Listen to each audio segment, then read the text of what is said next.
This is one of the world's most special Husqvarna two-strokes. It was raced by Zach Osborne at this year's VMXDN event. And in this video, we're going to find out what makes this machine so special, with its exotic parts and storied history. Zach himself will let us know how it feels to ride, and the bike's owner will fill us in on what special requests Zach had for the build.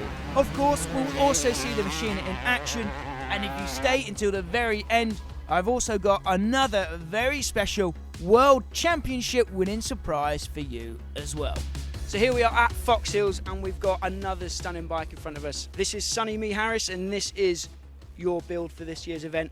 And looking at the C, I'm guessing this is for a certain Mr. Zach Osborne, is that right? That's correct, yep, it's Mr. Zach Osborne. Took me about 6 months to build it. I built two actually, this one and a spare bike. This one's the high spec one though. So just tell us the story of this bike. Is this an old factory bike of Carl Nunn's? Is that what it is, or what's the story? It's an old factory, 2002 factory Husqvarna that Carl Nunn rode in the British Championship and Grand Prix. It's took me 15 years to find this bike, but I found it in Worcester. I don't think the guy knew what he'd got, so I snapped it up and took it apart and started to restore it. And it's a 250, right? Yep, CR250. Do you feel like a vet, or do you still feel like a full-time racer? Definitely not a full-time racer, like more like a vet, but something in between, I would say, at this point. I still do a bit of riding and a bit of racing and all of Husqvarna's corporate events in America and stuff, so I still have a bit of a role in the racing and motocross in America, so it's nice to be able to come here and just enjoy it for a bit, really. So let's just quickly talk about the bike that you'll be riding this weekend. We took a closer look at it this morning. It's a thing of beauty, isn't it? You're, I think, a very lucky man to have met someone that has that bike, has been able to build it for you. It's a special thing, right? No doubt. I mean, Sonny's done an amazing job. Whenever I started to talk to Dave about coming here and Wobbs about it, they were like, "You're gonna ride a Husky?" And I'm like, "Yeah, I have to ride a Husky." So obviously in that period they didn't have the best wrap, or they weren't exactly what they are today, but Sonny's done an unreal job and has just, you know, the best of the best when it comes to bits and stuff that's left over. So when I rode the bike the first time, I was so impressed with just how it handled and kind of the power. I really had like low expectations, but I was blown away by what I was riding, so it's really cool. You know the track. How do you think you'll perform out there on the old Husky? Yeah, I think it'll be good. I mean, a lot of it's going to be about the start this weekend, I think, just because of, like, it's kind of dry in England at the moment, so I don't think there's going to be a ton of passing, but I think it's going to be just a really fun weekend. You know, it's not so much about the results. I mean, we all want to win, right? We're all old racers, but at the same time, I think it's just going to be fun. The bikes are just cool. I love looking at all the old stuff that's here that's immaculate, you know, better than it was back in the day. So all in all, just stoked to be here and appreciate the opportunity. Well, Zach, we can't wait to see you hit the track on that beautiful Husqvarna that you've got this weekend. Hopefully you'll do Team USA proud, get the Americans on the box. I'm sure we'll have some people watching cheering for you, so thanks very much, Zach. Thank you.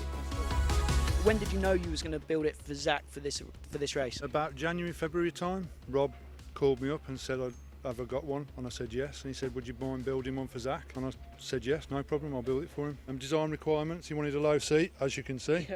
Guts provided that for us. Other than lever positions and stiffer suspension settings, that was about it. In terms of special parts that the bike has got, can you just run us through some of the things that have added up price-wise and things that make this bike really, really special? Titanium rear subframe, there ain't many of those around, they're really rare. I look fortunate enough to have one. The Pro Circuit titanium through flow pegs, they're rare.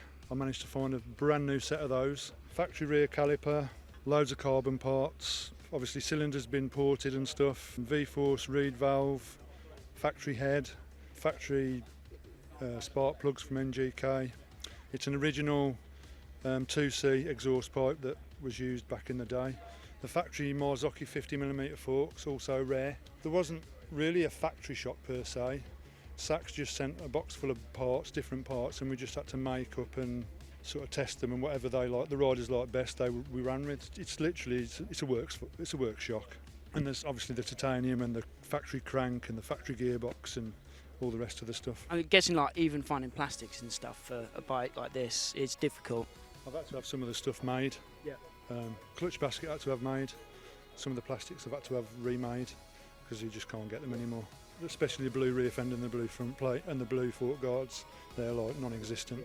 If it sounds as good as it looks, then we're in for a treat this weekend. We can't wait to watch Zach race this. I think he's going to be up there, isn't he? Before we drop the gate on Zach's race, I have to tell you guys about a brand new product that we find so useful at events like the VMXDN. This bad boy is my new favourite gadget. It's a Jackery solar generator 500. And if, like me, you regularly find yourself off-grid at a campsite or a track, it can be a very useful tool. Like I said, we're always needing to charge our equipment for filming and riding when we're at the track, and the Jackery has us covered for anything rated under 500 watts. It has outputs to charge products using 12-volt DC, USB and normal AC power, thanks to an inbuilt inverter. Whether it's charging your camera batteries, your GoPro batteries, your drone batteries, your laptop, or it's just like an outdoor light in an evening, the Jackery does have you covered. You charge the Jackery itself either using the mains, a car charger, or with the optional solar panel. And if you're off-grid a lot like we are at the track, the solar panel is a must because you'll have power no matter what. It's compact, it's light and has no emissions, so you can safely use it inside the van. There's a massive list of perks and features of the Jackery, but I'll finish off here by saying that we only like to promote products that we really do use and that we really do rate highly. The Jackery really has been useful for us, and if you think it would be for you too, check out the affiliate link that I've included in the description down below to check one out for yourselves and see the full list of specifications. Every click on that link really does help out the channel. Now let's get back to the action.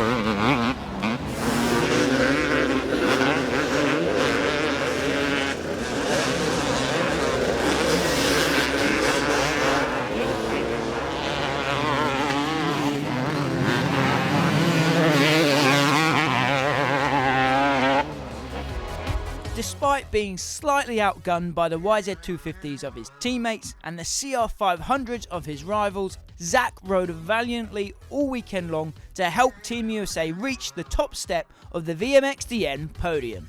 Now, as promised, Sonny has got another very special machine to show us. A full factory 125 ridden by three-time world champion Alessio Chiodi. Okay, so we're back here with Sonny at Foxhills, and we've got another one of your very special bikes here. So just tell us a little bit about the number one Husky we're looking at right here. This is a year 2000 Husky 125 that Chiodi would have raced at some point in 1999. I mean, that's a special bike to say the least, isn't it? It's very special. It doesn't get ridden. It sits in the garage on show. What can you tell us about this bike? Obviously, it looks very exotic. We've got the carbon kind of rear fender and the rear side panels here. What can you tell us about this bike? It's full factory. It's factory gearbox, factory engine, factory barrel, factory head. The only thing I haven't got in the moment is the factory 45mm forks. They're in my other bike, but usually they live in this bike as well. Titanium everywhere, swing arm linkages altered as well for Chiodi because he was a little bit shorter. The special foot pegs. The company that made those foot pegs doesn't exist anymore.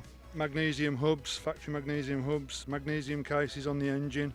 It was all about saving weight for Chiodi to give him that little bit of an advantage. But yeah, it's a super rare, super trick bike. You was telling us earlier how you've got a passion for Husqvarnas ever since, was it 89 you said? 98. 98, sorry. 89. Tell us the story of how you acquired this bike, how such a special thing came to the Stormworks garage. I got a frame from the team years ago, and I got some other bits and pieces, and I just kept hold of them thinking I'll do something with them at some point. Obviously, Maddie Husqvarna stopped using Husky, the Husky UK team stopped using Husky, and I just seemed to, every time I went or saw them, I asked them for some parts, and now you give me this and that, and just accumulated the parts over the last 10-15 years. And then I finally got a titanium subframe, which is what I was looking for, and I carried on, and I decided to put it all together.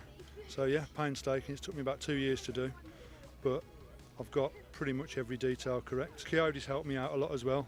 I've been in contact with Chiodi over the years, and he's helped me out with certain specific details and things like that, like rear brake lever height and things like that. Has he expressed any interest of wanting to ride it?